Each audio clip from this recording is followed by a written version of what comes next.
ବୋଉ ଖାଇବା ବାଡ଼ି ଦେବି କି? ନା ମୋ ପେଟ ଭଲ ଲାଗୁନି। କ'ଣ ମେଡ଼ିସିନ ଦେବି? ନା ନା ନା ନା ମୁଁ ସେ ମେଡ଼ିସିନ ଗୁଡ଼ା ଖାଇବିନି।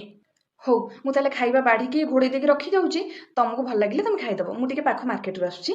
ହଉ ନାଇଲୋ ବଉଳ, ଏଠି ମୋ ଦେହ ପଛେ କ'ଣ ହେଇଯାଉଛି, ବୋହୁରାଣୀ ଆମର ମାର୍କେଟିଂ କରିବାକୁ ଯାଇଛନ୍ତି। ଛି ଛି ଛି, ଏଗୁଡ଼ାକ ସବୁ ଧର୍ମ ସହିବ? ଖାଲି କୁକୁର ଭଳିଆ ମୋତେ ପଚାରିଦେଲା ଖାଇବ, ଘୋଡ଼େଇକି ରଖିଦେଇଛି ଖାଇଦେବ।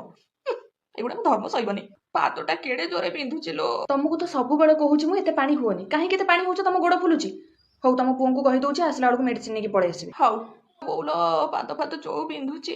ଆଉ ଘରର ତ ସବୁ କାମ ମୁଁ କଲି, ଦିନ ରାତି ପାଣି ହେଲେ ଆଉ କ'ଣ ହବ କହୁନୁ? ଆମମାନଙ୍କୁ ସବୁ ଧର୍ମ ସହିବନି।